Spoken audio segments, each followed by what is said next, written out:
Thank you very much for coming. Welcome to the Lake Bluff School District 65 Board of Education Committee of the Whole meeting for September 10th, 2019. Julie, could you please take the roll? Sure. Mark Berry? Present. Leanne Charlo? Yes. Julie Gottschall, present. Richard Haag? Present. John Morozen? Present. Andy Duran? Present. Ann Hill? Present. I think everybody's here that needs to be. So we have a quorum, we can begin. We already had our closed session, and we are now going to begin with the Pledge of Allegiance. So if you all stand and join me. I pledge allegiance to the flag of the United States of America And to the republic for which it stands, one nation, under God, indivisible, with liberty and justice for all. Okay.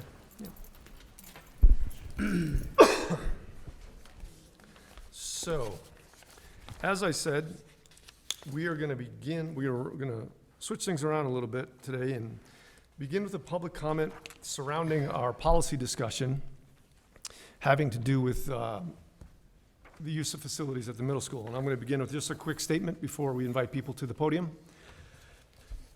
So as I said, thank you all for coming. We really appreciate it. On the evening of Saturday, August 31st, a private event, an outdoor wedding, was held at Lake Bluff Middle School. This event was loud and disruptive to the neighborhood. The event, it took advantage of an unclear school policy, and in my opinion, the event should not have been allowed to happen, and this was a mistake. I don't think we were good neighbors at that time. I'm sorry that this happened. In my opinion, since board policy was insufficient, the board needs to take full responsibility for this mistake, as well as the remedy. We respect and take your concerns surrounding this issue very seriously. We have all read your emails. We want to hear your thoughts. We will learn from our mistakes, and we'll take the necessary steps to correct policy so that such an event will not happen again. It's going to be my recommendation to policy committee that any future policy includes wording to the effect that any scenarios not specifically mentioned in the policy must be approved by the board in advance. As I mentioned, after your initial public comment, we'll discuss the details of the policy and give administration an idea of the direction this should take. We will likely recommend that our policy committee draft revisions to be approved at a subsequent meeting. After that discussion, we'll open up public comment again, should you have further comment on the topic. So now, if anybody would like to address the board, please step up to the podium and state your name and address, and you'll have up to 5 minutes to speak. And Shelley will be timing speaking tonight.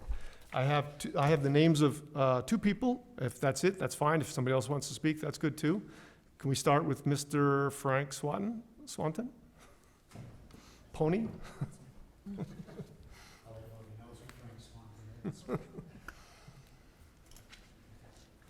Good evening. First off, I'd like to start off by saying I appreciate the apology. Mark tied me down on the treadmill the other day and apologized to me for this action. I want you to also know that I have great respect for Dr. Sophie. She's a very professional person. I have had many encounters with her. She always answers my emails promptly. In fact, over this situation, she answered me over the weekend numerous times. She promptly resolves any issues that I've had, and I think we are very lucky to have her in the community, and I'm very sorry to see her leaving the community. Thank you. However, in this instance, she made a mistake, for which I am willing to forgive, but not forget. She's being thrown out of the bus, but I don't think she should be there by herself. There are others to blame. The party giver, for one, to put the superintendent in the position she did, and for the total disregard for the neighborhood. It's up to the school board to make sure this never happens again. No school board member, superintendent, or staff should be put in a position where they can't say no. I believe a little clout and entitlement forced Dr. Sophie to say yes to something that is clearly wrong. You have tools available already in your policy. There's no alcohol or tobacco products allowed on school property. I haven't had any children in the school district for a long time. When they were here, they would continually preach, just say no, just say no. No alcohol, no tobacco, no drugs. This was sort of a no-brainer. Should have stopped right here when they asked for alcohol. Again, they didn't pay any fees for the use of this property. I think that's wrong. I don't think we should have waived those fees, and I'm interested in knowing if they even would have used it if they had to pay a fee. I have some additional tools I'd like you to consider. No outside activities after dark. Noise. The noise was unbelievable for 12 hours. The village has a noise ordinance. I'm sure you could check into how they handle their noise, and could certainly be incorporated into whatever you would come up with. I also think the neighbors should be informed and be part of this decision-making. If you're gonna have a wedding reception there, or somebody comes forward, that the neighbors should be advised of the fact and be able to give comment before it's all approved and taken care of. I'd also ask that you resolve this quickly. I know Mark says it might take a couple of months to go through committee. We don't want this to fester anymore. Let's get going on it as fast as we can, get your policy stated, and let us take a look at it, and hopefully we'll all be on the same page. I think it's your turn now to get to work. You've heard my comments, you've heard Mark's comments, you've seen emails from the neighborhood. So I'd appreciate it if you guys get to work on it, as I said, as quickly as possible. Thank you very much. Thank you. We do have one correction on something you said, though. And that's something that came up after I emailed you. The person did pay a fee. We did receive a fee this week, Okay, fine. so. Appreciate that. And I also wanted to Peer share pressure, that we will not be having any use of that lot while we're in process of developing the policy, with the exception of Pumpkin Fest, whatever's normally done there during that time period, that we know about. I mean, I know sometimes the community uses it for different things, but Yeah. through any official use, we will not have any until it's done, so. Thank you. Would Catherine Brianne like to speak?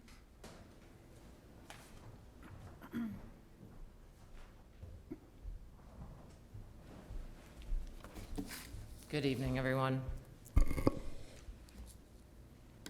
I lived within a few hundred feet of where this occurred for most of my life. So when I came around the corner, walking down Sheridan Place, I was shocked to see a tent on a place where my elementary school and that mural used to be.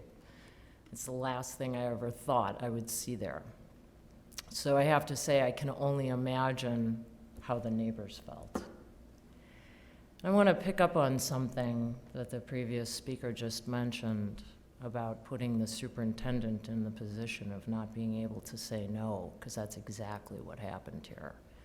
And I think everybody knows that. It's the 800-pound gorilla in the room, and it's shameful. The policy isn't unclear at all. It's absolutely crystal clear. As a lawyer reading this, I was trying to figure out how it was unclear when it says community organizations, which I don't think include a wedding party. So the fallback position then would be that by omission it's allowed, which it clearly is not. So I respect the fact that you're going to go back to the drawing board, but it seems obvious that a wedding would not be included here. But there were so many questions my husband and I were asking as we walked past the party, like, that's odd. I wonder where the electricity's coming from for the band, since we didn't hear any generators. Was the school opened? No. Good, thank you. That's a good answer to that question. Because you have to imagine how people would feel walking by, seeing something they'd never seen before. I had the look on my face that you have on yours right now. What on earth is going on? I've lived in this town since 1971. I gotta tell you, it was shocking. Really, we were shocked. But what I'm also shocked by is that it is so crystal clear that alcohol should not be served on school property. And I'm assuming, since it was a wedding, that it was. So I'm just at a loss. Unless someone here is gonna say that it wasn't, I'm at a loss. So I appreciate and applaud the fact that you see the necessity of doing this. I'm just sorry that this had to happen Because the other word that comes to mind as a lawyer is liability, which would be huge. And nobody needs to lecture the school district about that, because every school district is always concerned about that. But I was wondering all kinds of things, like, were the vendors at this wedding aware of the circumstances? These are just questions that have come up, that when you're crafting this policy, you would want to make sure that in any time third parties were on this premises, that they were aware of the parameters as well, not just the person asking for the permit, but anyone else involved. Because I'm worried that had something occurred, it's possible that the people that were providing the food and the alcohol and the music and the tent may not have known what they had gotten themselves into.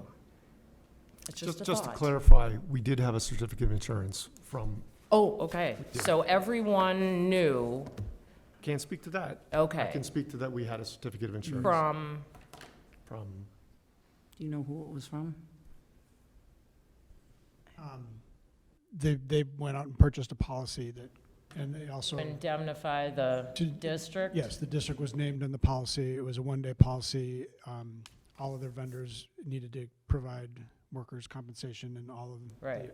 the additional coverage, so. You see where I'm going with this, right? If the vendors were unaware of the fact they were serving alcohol, that one vendor in particular in violation of school board policy on school property, and something had happened, that would have created a huge problem.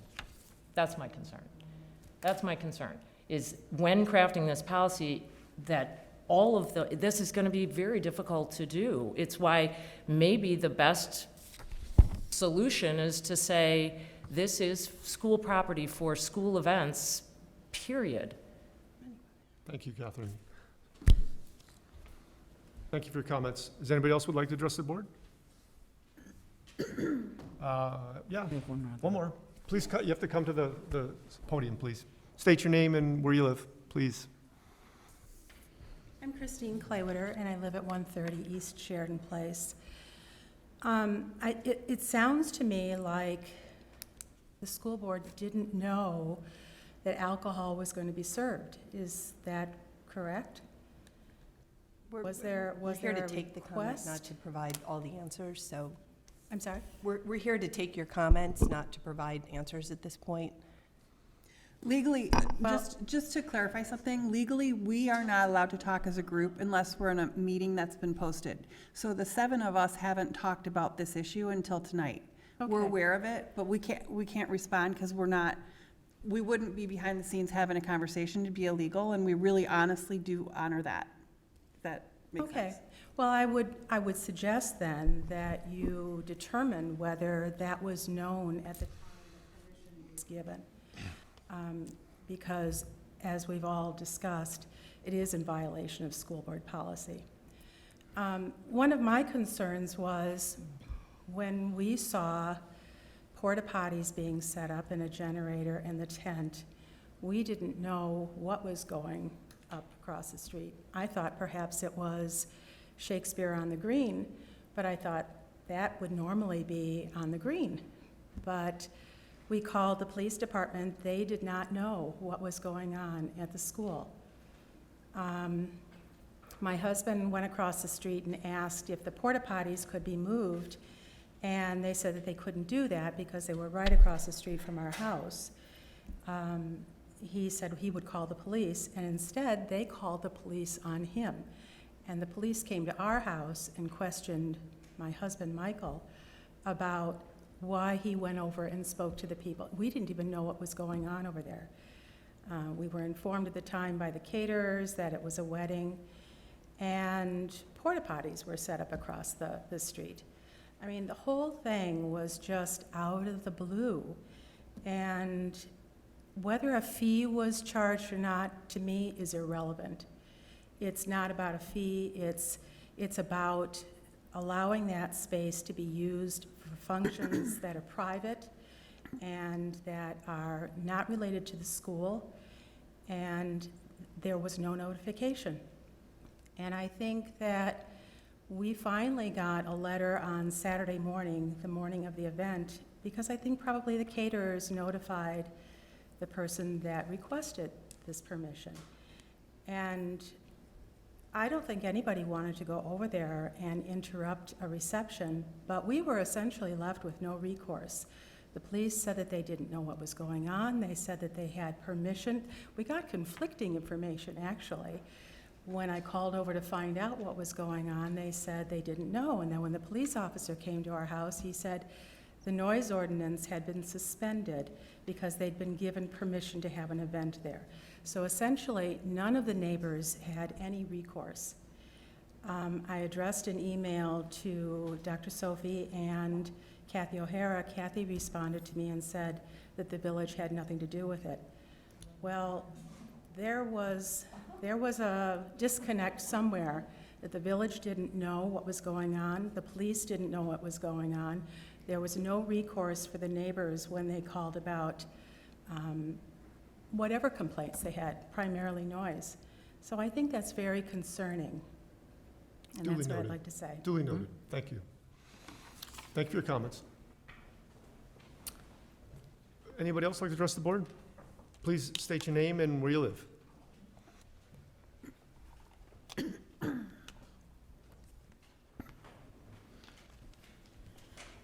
My name is Patricia Young. I've been a resident of Lake Bluff since 1968. I live on Vincent Court. There is something I simply don't understand. As far as I can tell, it has not even been addressed. Along about 10:30 at night, I got tired of my living room walls and my bedroom walls flashing red and blue and green and the drums beating. So I called the police department and I said, is there anything that can be done to contain some of this noise and the lights? Because I'd like to go to bed. And as I understand too, my neighbor who has 3 small little girls could not get her children to bed. So what I don't understand is when I called the police department, they told me a permit had been issued and their hands were tied. Now where's the permit? We don't issue permits. Now that's all I have to say. Thank you. Anybody else? Debbie Wilbur, I live at 329 East Witchwood. So I have a few questions that I know you cannot answer, but I think that they should be in your thoughts when you discuss this. Thank you. We will. Whose idea was it to use the school property? Alcohol was being used. I drove past at 9:30 after picking up a child at a friend's house. And I was surprised to see that it was a wedding reception because I saw the bride with a glass of wine in her hand. How do I tell my child, don't drink, be out partying when our community allowed that on school property? That's really not acceptable in my opinion. I'm not really a drinker, so, that's really against what I believe in. Who approved this and why was it approved? Who requested it and how was it presented for approval? Was there a contract signed? By whom was there a contract put together? Was there a waiver for legality purposes? If someone was injured, there were plenty of cars in that parking lot by the school property. People were drinking and leaving this party after dark. Impact on all neighbors, not just the ones surrounding the house. I live on Witchwood, 5 houses from Moffett. I could hear the music. My windows were up. I could hear it. I thought, wow, is there a block party going on I didn't know about? There wasn't. It was a party. It was a wedding reception. If there was no contract, then I believe they were trespassers. Cost of hosting the party and cleanup should have been paid to the district, not private people, in my opinion. If it's being hosted in our school property, I hope it was somebody being used that was being paid through our school to clean up the mess, because that's money that would have been funded to our school for that purpose. And if there was a fee, I hope it was appropriate, because the Lake Bluff Golf Course hosts parties. They have tents. There's a beach. I believe they host parties as well sometimes if there's a permit. So having it on school property, not a good idea ever. School fundraisers, I'm all for it. They're done during the evening or the afternoon. We've never had any school fundraiser that I'm aware of on school property. We've had it at car dealerships, we've had it at other locations, maybe even the tent at the golf course, but we've never had it on school property. Why do we do it for a friend for a wedding reception? Thank you. Thank you. Anybody else? Thanks for your comments. We really appreciate it, and they will be considered for sure. We will do our best to remedy this, and we're going to address this topic now in a little more detail. So we're going to get into policy 8:20, the community use of school facilities. I just Hopefully we put all some have general that. notes together that I think addresses the majority of the concerns. And then, I'm sure you'll be referring this to the policy committee. I put in my notes, I think we need to define community organizations. We need to distinguish between inside buildings, the parking lot, and the green space. Do we need to set hours? That was a question, because we do need to consider the neighbors. We do have to consider and memorialize intergovernmental use when we do this. For instance, at the corner of Washington and Green Bay Road, the Park District posts their sign on our property. So that would be green space use that we at least need to memorialize or talk about intergovernmental use. District's conduct and rules prohibits drinking, and after January 1st, it'll be marijuana use as well. This would also have to apply on July 4th, because we clean up a lot of alcohol bottles and different things from our property from that date. And then the question I have is, how will we monitor this? I agree with everything that's been said. I am very, very sorry this happened, and we will tighten up this policy. We do want to be good neighbors. That's very important to us, so. I think, you know, as a member of the policy committee, and, you know, you think of the policies that demand our attention, we've actually spent quite a lot of time looking at our facility use policy, and it's somewhat surprising to me that we've come across this issue, because we've really put a lot of attention into it. But I think we'll go ahead and, you know, wrap the grounds into it further. But we need to be careful, because we don't want to set up a situation where it can't be used for baseball or, you know, the October Pumpkin Fest stuff. And so you got to write it carefully, and I think we should take it back to committee and look at that, to address those. But I don't see any problem in eliminating some of the problems that we're hearing about now. Absolutely. Does anybody have any other comments they'd like the policy committee to consider or the community to hear? I have one. I guess my biggest question is, what do we do in a case similar to this where it's not spelled out in the policy? What is the decision-making process? What's the protocol? How does the superintendent work with the board on a quick notice like that, so that we're not in this situation? Because I know that, you know, when we got notification this was happening, we had no recourse either. Right. Which is the difficult part. You know, I had all those concerns that many of you had, but we had no notice. So I think, you know, in the event that there's going to be something that arises in the next few years where some policy does not specifically state or cover what's our policy and procedure for those instances, I think needs to be considered as well. So perhaps the policy should consider a statement about lead time, and perhaps a statement that covers, that's a catch-all, that if it's not addressed in the policy, that it has to come before the board for specific approval. Right. Yep. I do think a few big picture items need to be considered here. First of all, you know, we haven't had this problem before. I've been on the board for, 8 years now, and this is a first. And as far as I know, it didn't happen before me. So, to the credit of the school district, the superintendents, this is something that has been responsibly managed. This is an unfortunate situation. I certainly hear how uncomfortable it was for everyone, and I understand that and agree that measures should be taken so it doesn't happen again. But to Leanne's point, I also want to be sure that we are good neighbors also in the sense that we have a policy that allows us to be flexible, that allows us to respond to the community's needs, and the people that we allowed to use the space were community members too, and I think the instinct to allow them to do it was in recognition of the fact that this was a happy occasion. They were in a bind. We wanted to help. I understand. I see head shaking. I know. It looks like a poor decision. Apologies have been made. But understand the instinct was, I think, a big-hearted one.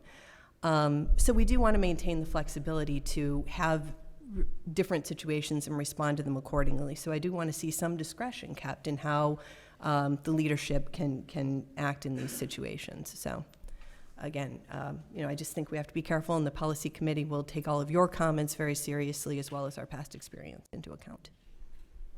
Anybody else?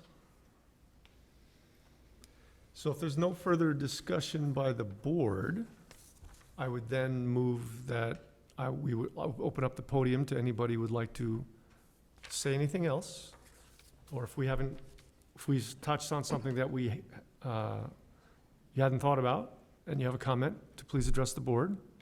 So if anybody would like to do that, please step up and state your name and address.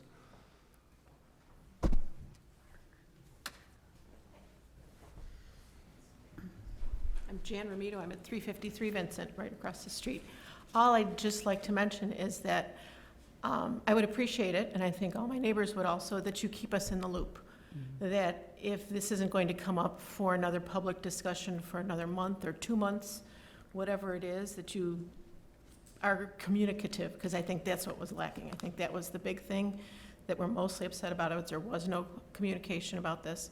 And so keep us in the loop, please. And we're aware that the folks in this room would want to know about it.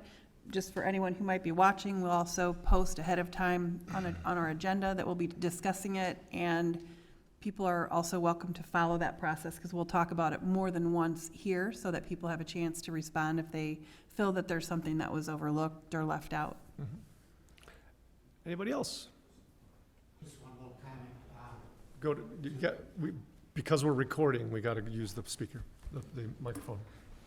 Just to Julie's comments about being flexible. I think being flexible is what got us into trouble here. So let's be very, very careful how flexible we are. I think Dr. Sophie has a good idea. She has picked certain activities that can be used as green space and outdoors. I think those are the ones you should focus on. Flexibility will just get you in trouble again. Anybody else? So, go ahead. No, behind you. Name and address, please. My name is Julie Asbury Capps. I live at 203 East Scranton. First of all, thank you all for your service. I appreciate your volunteers, and you're here on your own time. I also appreciate this board's efforts to be fiscally responsible to date. Many of you are business people, and I see you run this board like a business, balancing the needs of the district with the cost to the taxpayers. That's appreciated. But many of us are wanting to understand the facts surrounding what happened. And when you're talking about this, it's clear that a lot of people understand what happened, but some of us just don't know the details. So there was a reference made to you had last minute notice, there was no opportunity to say no. Could you just walk us through, what happened in the spirit of disclosure, just help us understand how it played out, the approval process, when you got the request? I don't have all that information with me here this evening. So you don't know when the request came in? I'd have to go back and look at my calendar. It was, Okay. I honestly could not answer that right now. Okay. I'd have to look at my calendar. It was the first week of school, so. As a board member, I could say the first time I knew about it was when I heard about it I live on East Prospect. I heard the noise, and that's the first I heard about it, and then Jean clarified afterwards. So none of us board members had any information prior to the event itself. But you did approve it? I have said very openly in all the emails of Yeah, anybody but that asked I me. haven't seen the email, so I'm sorry. That's why I'm trying to. I have Okay. openly taken responsibility for this all along. Okay. And the money that was paid, the policy references a fee schedule. Is that fee schedule on the website, or? Yes, it is. Okay. I looked today and I wasn't able to find it. Do you know what section of the policy it is? Jay, where would that be?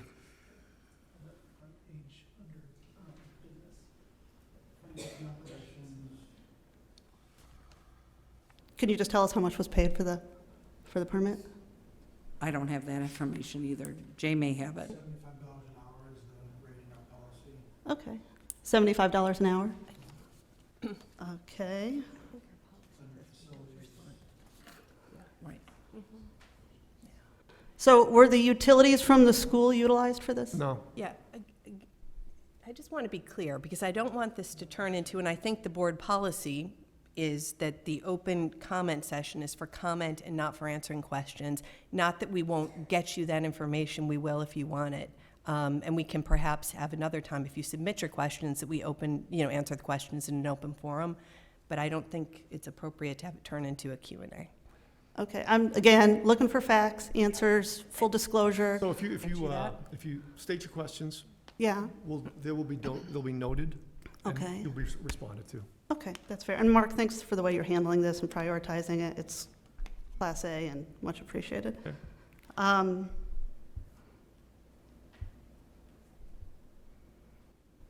When you talk about updating the policy, I read the policy, and it references facility. It's clear to me, I'm not an attorney, but I read it, I'm like, well, it doesn't look like it's allowed to me. What is the general change to the policy? Is it facilities versus grounds, or I guess, where's the gap in the policy that it needs revisions? Because it seems like that's the fallback, is, well, we've got to change the policy. What needs to change? Well, We're here's gonna- how that will work, is that we do have a policy committee, and correct me if I'm wrong, but I think what we're envisioning is that the policy committee will meet, and we will talk about your comments, talk about what changes we think should be made to the policy. And that is open session. You're welcome to come to that. Once we come up with a draft, it's introduced to the board in a session like this for a first read. Again, another opportunity for you to come, listen, comment. Then there is a second read and a third read, and then just a second, okay. A second read, it seems to go on, and then it's approved or not. So ample opportunity for comment and back and forth. Yeah, we just cannot be doing an interactive dialogue in Understood, general. understood. So questions that come to mind that might be helpful to provide answers to is, it sounds like you got the request for proposal, for the approval the first week of school, and then, Mr. Duran, you referenced that you didn't know about it till the last minute, and there was no time to decide. Seems like that there's a gap there, trying to understand if we found out about it early, It wasn't a matter of knowing about it at the last minute. We didn't know about it, period. Yeah. There was no last did minute. you not know about it either, Mr. Duran? You just referenced you had no time to decide. The board did not have any, The process is that a Board of Education sets up the policies for the district, and then the district administration makes decisions on the procedures based on those policies. Now, our policy doesn't say anything about July 4th. It doesn't talk about, lots of uses, baseball folks parking, that you understand what I'm talking about. Sure, Lots of absolutely, uses of school yeah. property. And so this one falls outside what we would like to see happen again, and we need to write it so that that's more clear. And I will answer your question just to be clear. Thank you. Requests don't come into board members for things like this, right? So requests go to district administrator, superintendent, whomever might be the point of contact. We learn what we need to learn when we need to learn it, I suppose. So no, I didn't know, and I assume I speak for other people, didn't know about this until it was set up the day of. And I learned about it by friends of mine who live in the area asking what was going on at the school today. So a request may very well have come in the first week of school. That doesn't mean that we would have seen that. So Julie, the mistakes were made, absolutely. Understood. and I we- mean, people we- make we- mistakes all the we- time. We Get it. do not deny any of that, but I'm gonna have Right. to ask you to wrap it up, because as I said in the beginning, we're gonna give 5 minutes a person. Okay, last and we're question. well When was over. the approval given? We'll get back to you. Thanks. Thanks. Would anybody else like to address the board? Mr. Swanton? Okay, but you need to do it at the microphone.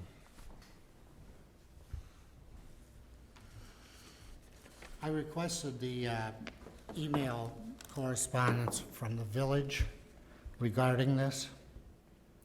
And part of the email that I got back was a copy of an email to the party giver from a representative of the school. I won't tell you what their name is. I'll show it to you if you want. Not Dr. Sophie.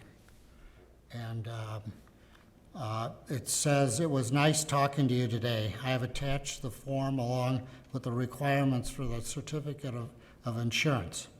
If you have any questions, feel free to contact me and this was on August 6th. Okay. On August 27th, another email, this one between village staff and the party giver, stating that they were going to close the road by their house for the party and such like that. And the party giver said, oh, well, if it rains, we're going to be on the green space at the school. The village staff person responded with, no objections or additional actions needed here. Hope the rain doesn't make that necessary. There's a little timeline for you. Thank you. Anybody else?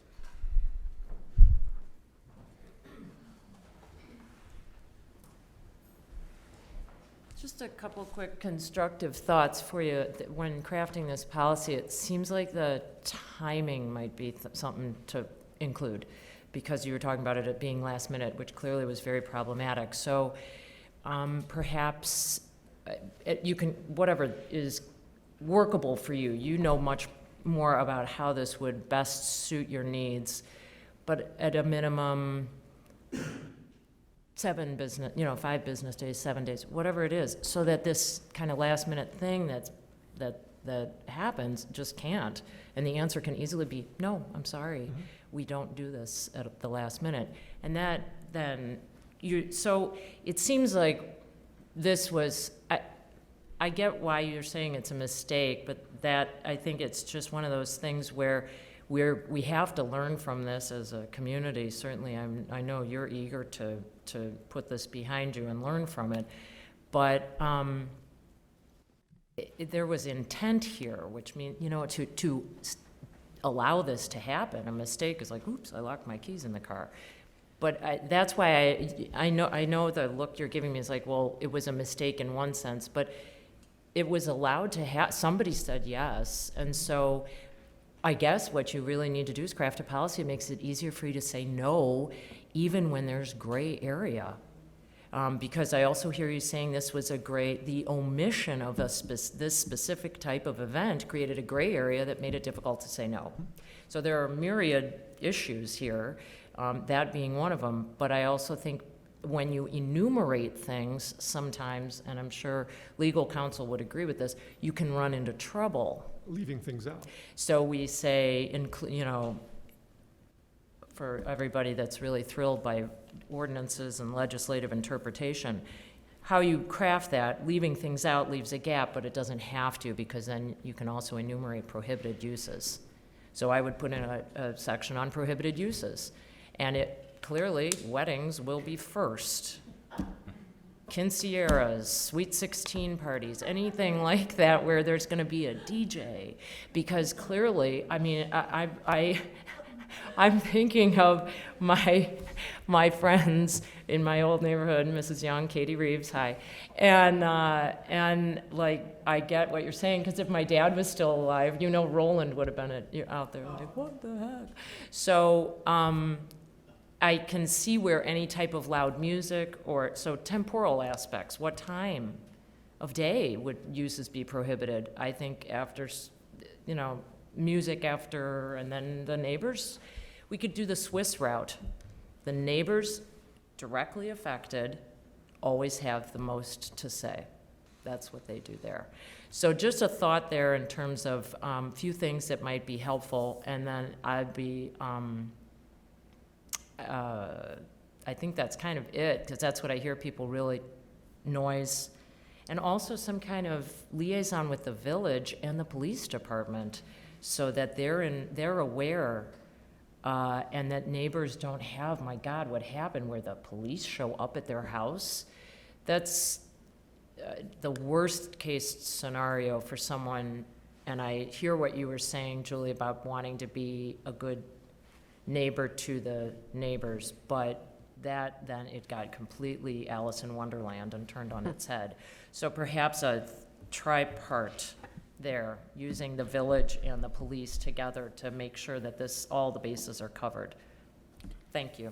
Thanks for your time. Thank you. Anybody else?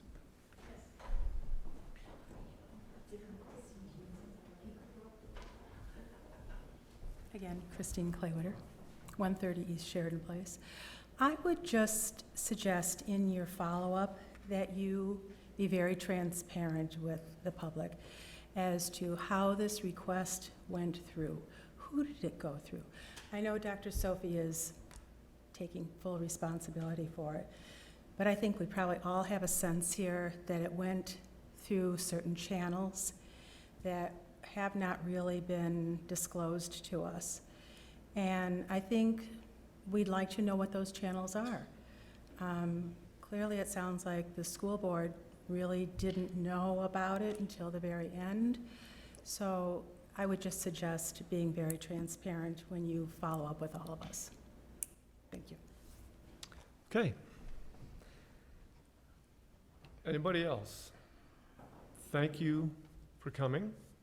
We will consider, give lots of consideration to everything you've said. We've got all this on tape. We can review it when we go to policy. We've got the notes. And we will keep you aware of when the policy meeting is, so you can be in attendance if you like, and keep you in the loop. So thank you for your time. Thank you for your comments. You're welcome to stay, but we're going to move on.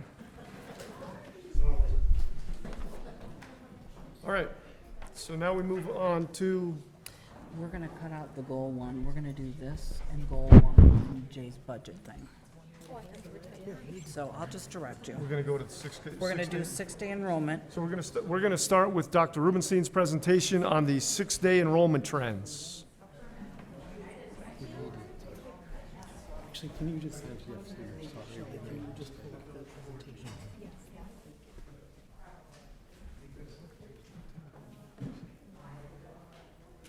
Carrie. Right, okay. Yeah.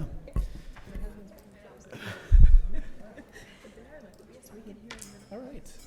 So for you this evening, we have, at our last board meeting, we were talking a little bit about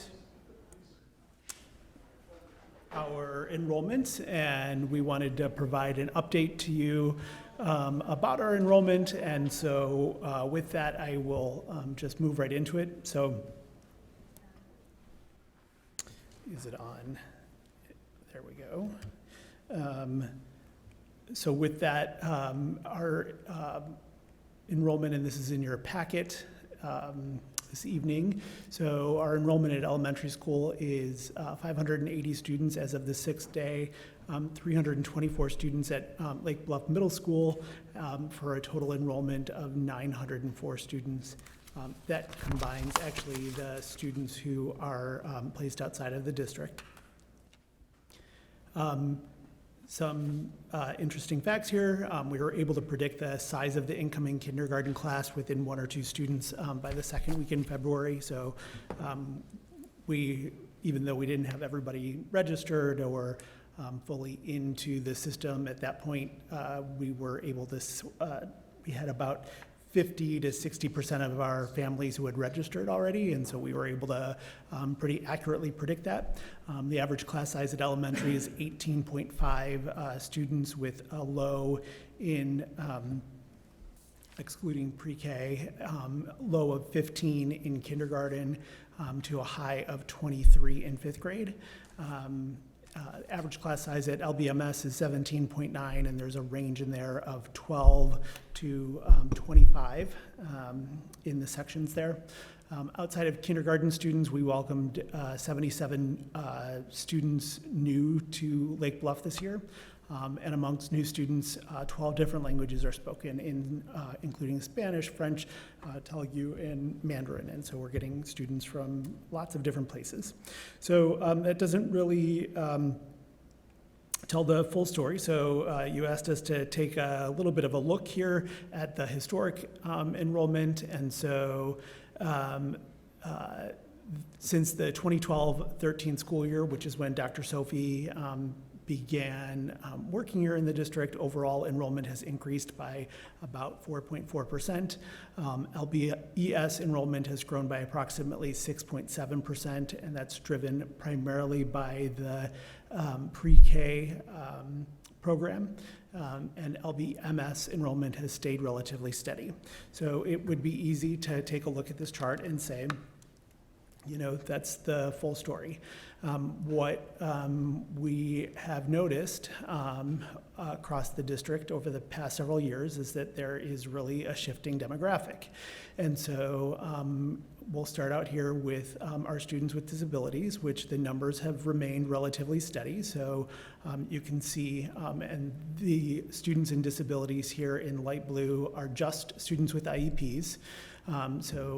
Remained relatively steady. And with the exception of the 1920 school year, all of these figures are accurate as of December 1st on that year. So, and that's a magic number in the state term because of the fact that every year on or the closest day to December 1st, they ask us to take a child count of every student with a disability. And so I actually use that as the common date for EL students, free reduced lunch students, and students with 504 plans for all the years going back except for 1920. So we've remained relatively steady. I added in the green here to include students with 504 plans. So again, you can see, you know, that has remained relatively steady over time. What has changed, and so for each of these students that are up here on the screen, we have about 1.3 hours of meetings over the course of a school year. So for each of these students, we're gonna have probably a reevaluation meeting. Some of these students are going to require an annual review. Every student requires an annual review. We're going to be meeting with parents intensively throughout the year. Some of the meetings are going to be short, but many of them are going to be a little bit longer than that. So when you think about the idea that we're meeting with about 20% of, it ends up being around 20% of our students' families individually every year. That ends up being a little bit administrator and teacher heavy in terms of meetings. So that's something that we wanted to bring to your attention.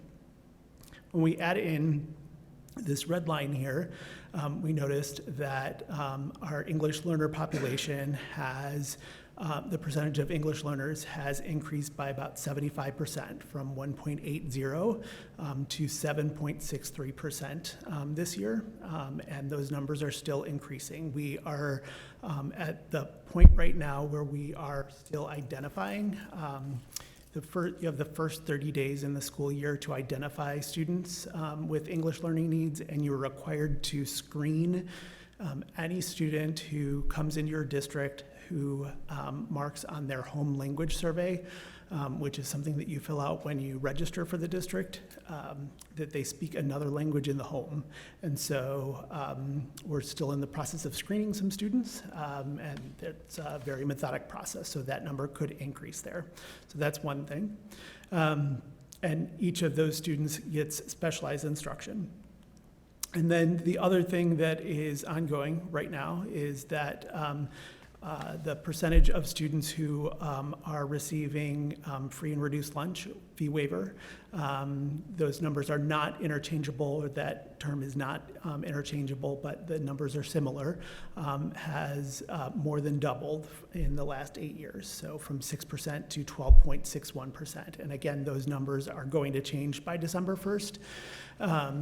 And so that represents a really big shifting demographic in our district. And we have felt that inside our district, and we've tried to represent that to each of you over time, and we wanted to bring it to greater attention to you over the course of this board meeting and during the course of this year, to just let you know that our teachers are certainly feeling it for a variety of reasons.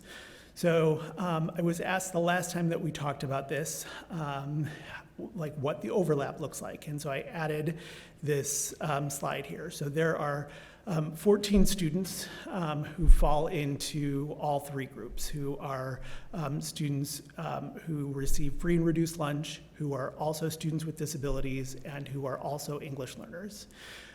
There are a total of 41 students who are receiving free lunch and who are also English learners.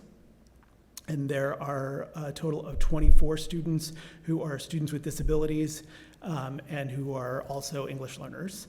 And then 24 students who are free and reduced lunch students who are also students with disabilities. So there is some overlap in those numbers, but it's not a complete overlap, and they're certainly not concentric circles. As some of us were suspecting when we were initially taking a look at these numbers. So we wanted to bring that to your attention. So why does this matter? So I talked a little bit about the fact that we average around 1.3 hours of meetings per student with disabilities each year. So each meeting requires administrative coverage, preparation and planning by a team of teachers and other professionals.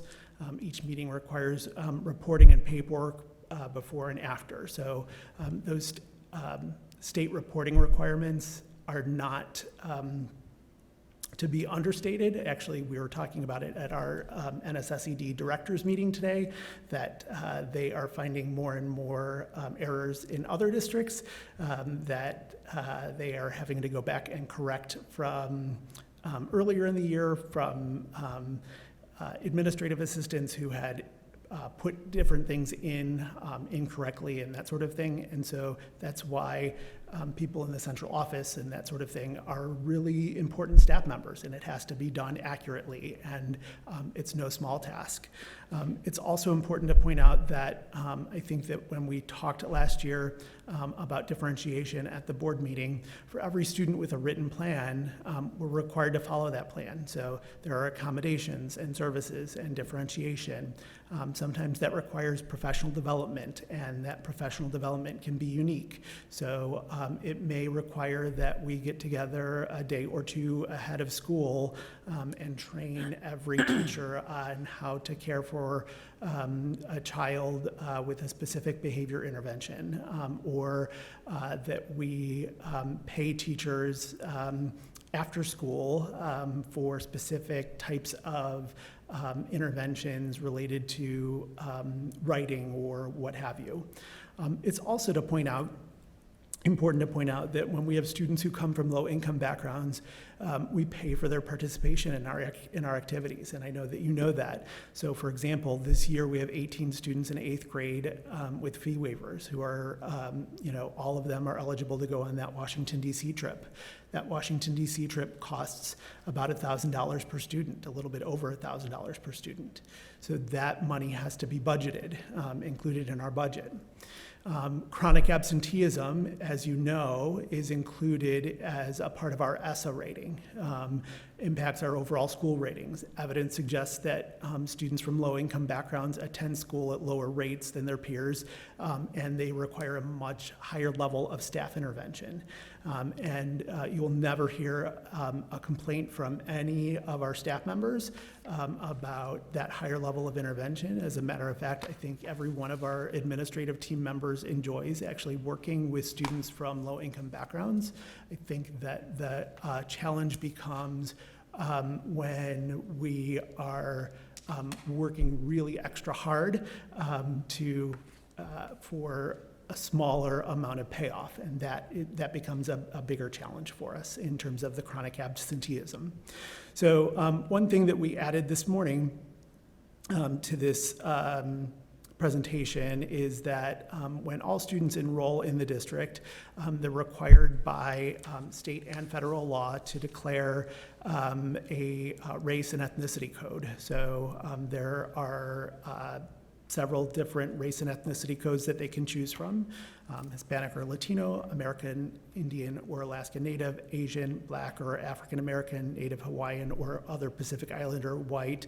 And if they choose more than one of those, then they are automatically categorized as having two or more races.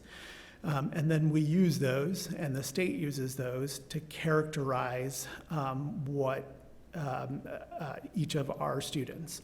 And so over the last several years, our demographic in the district has again shifted. So the number of non-white students has increased by approximately 20%. The number of students who identify as Hispanic or Latino has increased by about 35%. At this point, non-white students in our district now account for approximately 1/4 of all of our students. And so that is really a very different demographic than when Dr. Sophie first started in the district. I think that it's important, we all think that it's important, as we search for a new superintendent and as people are, moving to a community and understanding what our community really looks like and feels like and is all about, that they understand that these are the students who we serve. This is who Lake Bluff is right now, because this is who is in our schools. So with that, I will take any of your questions. Just a couple comments. One, it's interesting because when I joined the board, I did some financial work going back to the early 2000s. And at one time, 2002, 2003, we had 1,200 students. And it seems like we've really leveled out in the last 10 years or 9 years or something, right around 900. Yes. Secondly, just a matter of math, I think your overlapping on English learners should be 97, not 69. On this slide? Yeah, the 41, 14, 24, and 18. You can do the math later, but, yeah. Say helped him with it. There was another little quirk on the number of students from 18-19 for the total. I think it's 883 instead of 881. So it's You know only what, changes. Richard, I don't think you have an updated packet, because we changed it after we gave you yours. I have a question. Yes. It's a little different than that. So the circles and the trend lines for, the free and reduced increasing students, can you go back to this one? It just helps me. Free and reduced is on that one. I know. Yep. I'm struggling with recall right here, so if you could put the Venn diagram up for me? Sure. Yep. Yeah, so the trend for the free and reduced was increasing, the trend for English learners was increasing in our district, the enrollment, Yes. and the students with disabilities was correct. roughly flat over time. And my question is, how much does the state have to do with how many kids we have categorized in those categories? And the reason I ask is because your predecessor once told me many moons ago that she was getting squeezed by the state to declassify certain kids because we had too many kids classified as with IEPs. And I'm wondering if those laws or that kind of influence has changed from the state, and does our steady state over the past 8 years reflect reality, or how much of that is pushed on us by the state? So those rules still exist. We have talked about those rules every single summer. Jay and Jean are both smiling because we have talked about those rules every summer. Those are the rules that keep me up at night. We are not currently on the disproportionality list. That's what they call it. That's what they Yes, call it. exactly. And the way that you get on the disproportionality list is that you have 3 years of bad data regarding percentages of students on free and reduced lunch, English learners, students from Hispanic background, over-identifying white students for speech language, that sort of thing. When we were on the disproportionality list several years ago, it was for the number of white students with ADHD. And so you have to work to really identify the practices that lead to that. And so we have worked hard as a district prior to my coming here to really look at those practices. And so we continue to do that. So the answer is yes, they still have that. Curious. Yep. Thanks. And I would imagine it's an extra challenge for us as a very small district, because you can have 1 or 2 students extra in a particular pool, for lack of a better word. You can. And that'll change your statistic. though actually you've done everything correct in You- terms of identifying the students with those particular needs. You can. So, so we are actually not in that category that Mark is talking about. And for some of the things, we are, as I know it, kind of close. And the numbers, the way that they identify us, the way that they identify schools has changed in the last 6 months. There are other districts in the NSSED region that have been identified, so that's always something that we are keeping an eye on, and that we have talked about as an administrative team about the idea that if you are, for example, an Asian student, this is just an example, is if you're an Asian student, do you have the ability to be identified for speech and language services in our district? That sort of thing. Because you should have the ability unless there are discriminatory practices. So are these trend lines unique to Lake Bluff, or would we see those in any of our comparable districts? Is it more of a global issue? So these trend lines, certainly the rate that the free and reduced lunch numbers are increasing are pretty unique to Lake Bluff as we understand them. It is not happening in Lake Forest. It is not happening in any of our surrounding districts. The percentage of students with English learning needs, certainly not at this rate.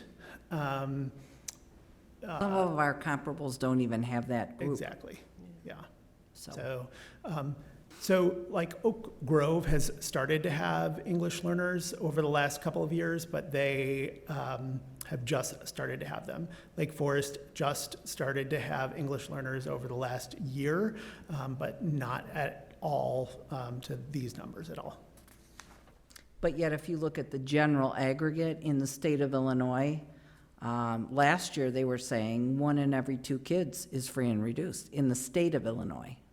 Deerfield is in a district, Deerfield 109, in a district of about 4,000 students, has 120 EL students in the district. So, and that has increased. When I was there, this is my 7th year in the district. When I was there, there were 50, so it's, about doubled, but it's still a really, really small percentage of their population. So you asked us to bring you trends, and we brought trends, and you will see the impact of that, and you do see the impact of that every year when we bring staffing to you. So keep this in mind. It was interesting for me to look at since it actually started the year that I started. There have been a lot of changes. Great. Any other questions for Dr. Rubenstein? We are going to skip goal 1 tonight. We'll do that at the next board meeting, and we're going to go on into Jay's report. While he's getting set up, I'm going to set the tone for this. We've gone through the budget 4 times now. So before you give final approval at the budget hearing, there will be a budget hearing at the next meeting, September 24th, and then you'll give final approval. We wanted to get in your request about what-ifs. So tonight, we're reviewing our fund balance policy. We are reviewing our what-ifs, meaning as you follow the projections, what-ifs. Jay and I kind of brainstormed some of those, and just answering any questions from that point. So you're not really, he's not going through any of the presentation. It's just we're talking about these things tonight. So Jean did a good job kicking it off. I'm just going to show you the latest version of the budget. You can see it's, I alluded to it last time, it's improved a little bit. We now have a surplus in our operating budget. I'll say 50 to 65,000. I'm still working on a few items, but about $60,000 positive operating surplus. And then we do have a net deficit because we are paying for the boiler replacement out of our reserves. Just looking at fund balance, with the changes, To our fund balance for the year, we're looking at ending the year at 34% of operating expenditures, and that's our operating fund balance. We'll have a little bit of money sitting in debt service for a total fund balance of $6.1 million. The 34% is within our fund balance policy. So I won't read the whole policy, but basically the board met and put together a policy with the goals of stabilizing property taxes, making sure that the district could pay its obligations promptly, having enough money for emergencies, meeting state standards, and maintaining our bond rating. So that was the goal of the fund balance policy. The range that the board fell upon was 30 to 50% of annual operating expenditures as the goal. And then also in the policy was that we would review the budget and the fund balances and the levy and the 5-year projections annually. So that's what we're doing tonight. And we're also, and that the administration should prepare recommendations for options to correct any time we're out of balance. And so tonight we're going to talk about the what ifs and what some of those corrective actions could be in the future should we be below our fund balance target. This is the 5-year projection that I most recently did. This is for operating funds only, so I removed capital projects and debt service. The capital projects tend to skew this a lot because you're getting big swings with building renovations. So the only real impact of capital projects in this is the impact to fund balance. If we transfer fund balance out of our operating funds to capital expenditures to pay for things like we did with the middle school renovation, you'll see the dips in fund balance. So again, just quick history, we were at a peak of almost $17 million of fund balance, 1 times operating expenditures. We refinanced some debt to get down here. Then we redid the middle school, used half of that money to do the middle school, or half of the budget of the middle school was fund balance. And now we've settled in at about $6.2 million at the end of last fiscal year. The future projections, you can see that according to these projections, we will maintain or keep within our fund balance target through 2023 and then slightly dip below. Some of the assumptions, so a lot of things can happen or change in here. On the margin, we will find a way within any given year to balance the budget. So as you can see, we're sort of in these out years. This is just straight projection of our salary, given our current staffing, our salary schedule increases at this, inflating existing salaries and benefits at some rate of inflation. And so you get to a point in the out years where you are spending more than you're taking in on an operating basis. And so in the natural course of budgeting annually, we strive for balanced budgets. So there would be some things done on the margin to try to avoid that from happening. We also, as we have a particularly high special ed year this year for outsourcing, that can vary quite a bit. This projection basically takes our current year and extrapolates that forward. So we've got, I think, 6 or 7 outplacements in the budget, and this is projecting that out in the future every year. I've got about $250,000 of capital expenditures in the budget annually, so that is probably minimally what we would need to maintain our buildings and address our long-term capital plan. So that's already built into these numbers.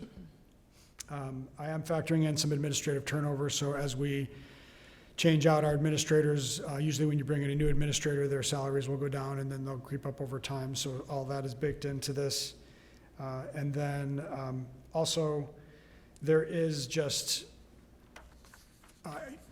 a negative bias in the sense that I'm budget conservatively, so I've got a very strong probability of hitting this year's budget. I've built in, I don't want to be so tight that I'm not going to hit it, and that is also being projected out every year and growing at 2% or so. So that is also some negative bias that's causing the trend line to go down.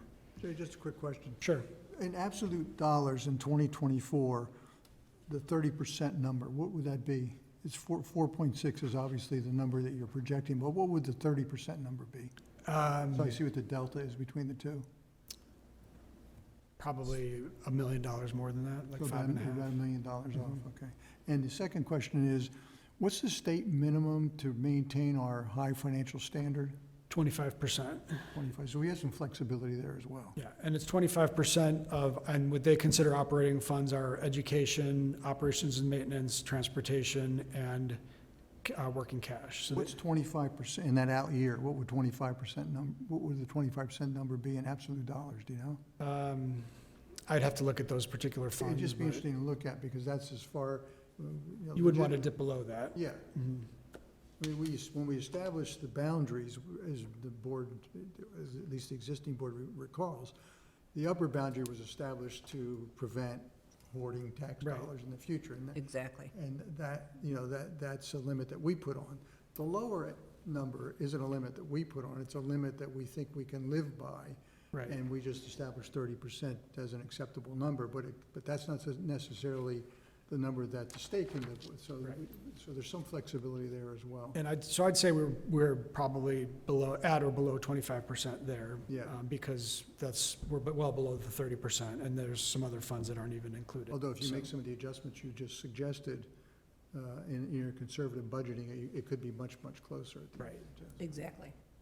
And also, I think it's, bears mentioning that clearly the validity of the projection is tighter, or it's a better projection in the near years, and in the out years, there's a lot more uncertainty, so.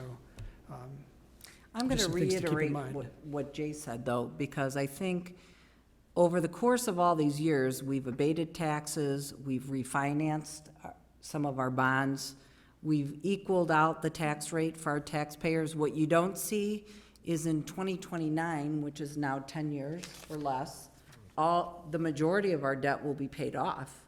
So that's a big piece. And on top of that, we have two pretty much brand-new schools and a 20-year plan that we can budget for improvements out of that. So I think when you paint the picture, you have to paint the big picture, but then we still have to talk about the what-ifs. And I think it also bears mentioning that this is all under the current rules, and we live in the state of Illinois, and that could change at any point in time.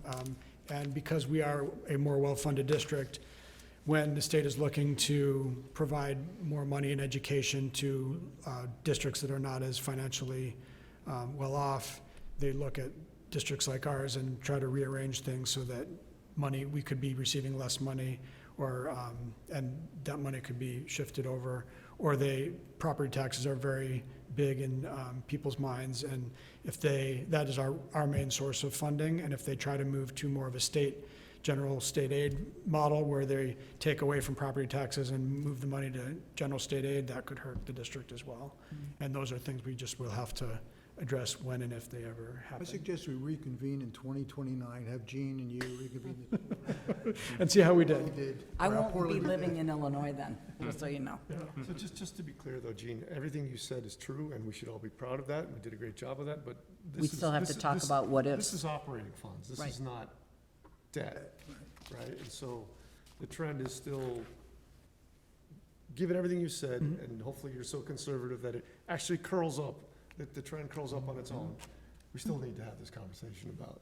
Which is why Jay and I sat down and talked it through, so. But the conversation has to incorporate how you adjust the bottom number. How are you gonna make up more fund balance? That's a complicated conversation. Right. And I've also heard, I remember the conversation years ago when years and years ago, when we were shooting for the 25% state highest recognition level for fund balance, hearing the comment somewhere, and I wish I could say more where, that the state's decision to label that highest level of recognition at 25% was pretty arbitrary. There wasn't a lot of research and study of successful districts that went into that number, and I don't know if you can comment on that at all or not. No, I'd say that it depends on how they actually look at days cash on hand and things like that, and it's just based on how your money comes in, and like, I think the rationale was that you would be able to pay for your short-term obligations, so. So I have the first two options, so can you flip to the next slide for me? Because that's part of my answer. Yeah, so most people or you're all used to seeing this slide. I did modify it a bit, and I took out debt service because debt service is really not discretionary. I left in capital spending, one, because it's on a going basis a fairly small percentage, but also it is somewhat discretionary. We do need to spend to keep our buildings functional, but we have some flexibility on when and if we spend that money. So this looks at all of our expenditures excluding debt service, and you can see salaries and benefits are about 3/4 of our total expenditures. So the biggest lever is staffing. So that's where I come in. The staffing part is an obvious, and the next thing I'm gonna talk about is an obvious, but that needs to be put out on the table. When you've got a people business, one quick way of gathering money or making up money is cuts in personnel. We talked about that last year when we hired our master scheduler. That would mean higher class sizes, less programming, possibly less choices for our kids, like at the middle school. You have to keep in mind the community values our small class sizes. And it's all wrapped into our philosophy and how we deliver education in Lake Bluff. But staffing would be a number one item that could be looked at. When you look at this, way back in the olden days when reams of paper, we all used tons of reams of paper, and one of the budget cuts was using less reams of paper. Those days are gone. And really, what we spend in any of those other things doesn't anywhere come close to salaries and benefits, so you just need to know that. Which leads me into number two. And number two, I talked about with you, it's been almost 2 years now, and that's about consolidation. And I want to mention again to you that I was at a superintendent meeting Friday morning, and for 3 hours, I heard about consolidation is back as one of the number one things they're talking about down in Springfield. Now, it's cyclical. It usually comes on really big every 2 or 3 years, but there's no arguing with the fact that we have more governmental agencies and school districts than most states. And so when we talk about things like paying our administrators because we know they deserve it and that's what the market is, and you look at your fund balance line, you have to think about how long can we sustain doing this. And it wouldn't necessarily, I'm gonna give you an example. Let's say we combine with Oak Grove, because they're another small district. That doesn't mean that the automatic huge savings is just cut one superintendent, because you really have to figure out how many administrators you need to still do the same amount of work. But that's the key I wanna get through. The state reporting, the mandates, everything we have to do has to be done by tiny districts and huge districts. And in Palatine, with 13,000 students, we had 58 administrators. Here, we do the exact same things, we have the exact same reports, we do it with 7 administrators. And if you look at all the districts and you look at economy of scale, I'm gonna say it once again, this community needs to start thinking about how are we gonna sustain these things, and maybe doing some kind of a 10-year study on what would it look like. It's easy for me to get up here and say to all of you, it would be hard to do that, because number one, Lake Forest probably doesn't want our tax rate. That's just a statement. But number two, looking at the long range, it would be worth a conversation to start. Some kind of a study looking at all the pros and cons, because what I'm hearing, which is different than in the 12 years I've been a superintendent, is this governor's talking about how he's gonna put money to encourage consolidation. And that is the first time I've ever heard that. So those are the two that I come up with. Jay, I'm gonna turn it back to you. Can I ask just, I think we've talked about this before, but one interesting study that I would like to see at some point, maybe not today, but in the future, is an increase in class size, let's say 2 at a time, and its corresponding decrease in salaries and benefits as a result. So if you increase class size from 16 to 18 to 20, 22, up to 25, how much, how much money do you actually save in real dollars? And again, it's just We something. did that last year. It was not in But- class size, it was more a number of staff. I think it was Yeah. like 10 staff equaled, I want to say $700,000 of savings a year. And what would that do to class sizes? Right. Before I continue, I did want to make one other editorial comment that it's very easy to spend fund balance and it's a lot harder to get it back. So you have to be cautious about dipping too low because it's very easy to spend it, but then when you get down lower, it's harder to build your fund balance back up and it takes time. Spending fund balance is a function of creating more expenses than you bring in revenue. So and the revenue's not going up as quickly as our Right. expenses are going up. So it's really managing expenses, and managing expenses is managing salaries and benefits, basically. Yeah, I mean, and I guess another reason that line is tipping downwards is that I know I've got revenue forecasting to go up 2%. And, our salary schedule alone is, we know the average is more than 2%. So there is a natural downward trend to that line regardless of any conservatism or anything else that I've built into the budget. I want to talk a little bit about debt, and Jean alluded to it earlier. One of the goals of the board policy is to stabilize tax rates. This is what our debt service schedule looks like. So you can see out in 2030, our tax rate basically falls off a cliff, and that's would be a huge reduction in taxes. I know the board has worked very hard to restructure things to stabilize and make our tax rate very steady year to year. In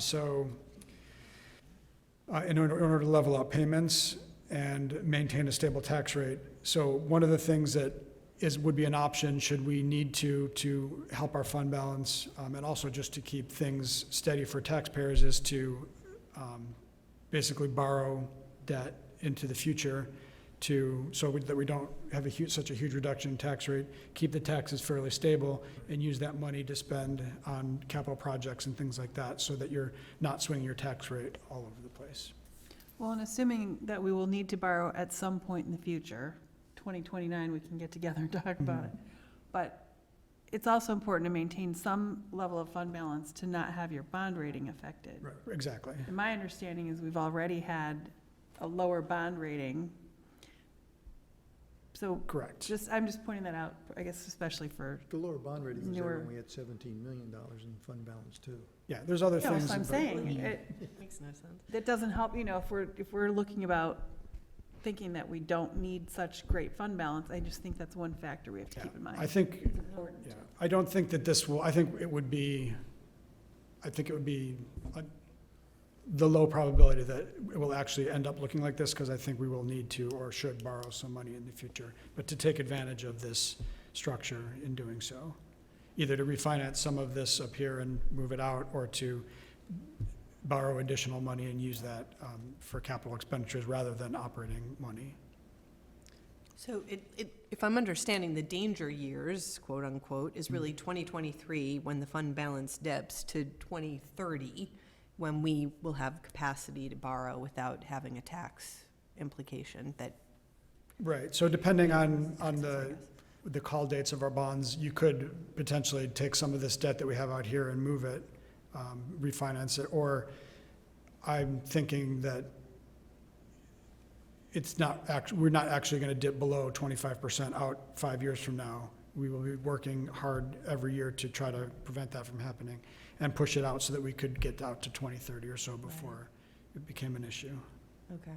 So not something to lose sleep over necessarily, No. but something where we should be looking for every opportunity. Right, so, obviously, staffing is the first thing to look at because it's such a huge expense, and it's something that we have ultimate flexibility over. And then we talked about, we do some intergovernmental things, that's not a huge pot of money outside of massive consolidation. This is probably the next area I would look at to help stabilize our fund balance, would be our debt capacity. Jay, this is a question I just thought of, so if you can answer it, you're amazing. If you can't, I totally understand. That drop-off in debt service in 2029, it's in the neighborhood of $2 million, right? in the annual payment. Any guess at what that means if we didn't extend the debt to, Oh, what would the tax change be? what would that mean to the average taxpayer if we didn't do that? I did look at this because I thought you were going to ask about it. I knew Now you I have to remember what I looked at. I'm gonna ask. It was, It was $300 or $400, wasn't it? it's like half a percentage An point average homeowner. on an average home. So if you have a $600,000 home, it's like 50 cents per thousand, $500. Yeah, I thought it was $400 or $500. And the reason I bring that up is because I heard some grumbling.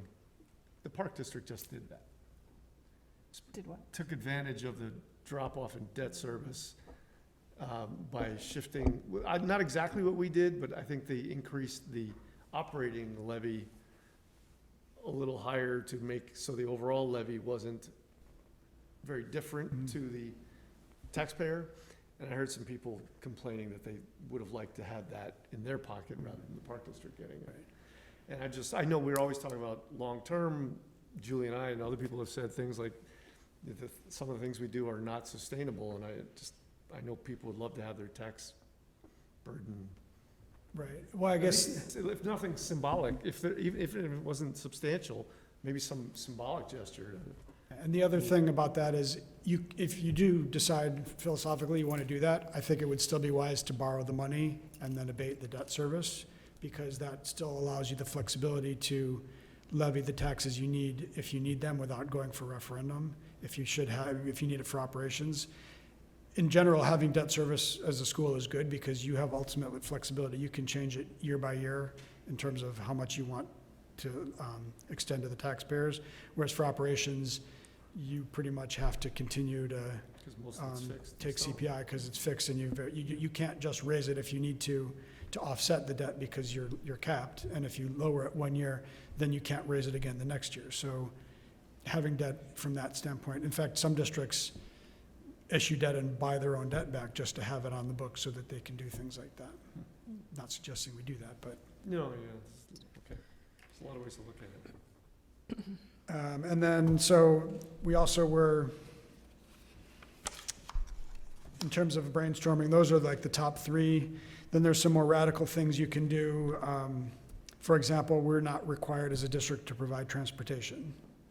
We currently spend about $500,000 a year. We are required to do special ed transportation, but not regular transportation. So even though we charge a fee, all the buses that we run cost about $500,000 a year. You could go cold turkey and not provide any transportation, or you could select areas adjacent to the school, like we do at the middle school. We currently don't provide buses on the east side of Sheridan to the middle school. You could say if you live within a certain distance from the elementary school, there's no bus service, something like that. Again, this is just, what if we really needed the money, that is one lever you could pull.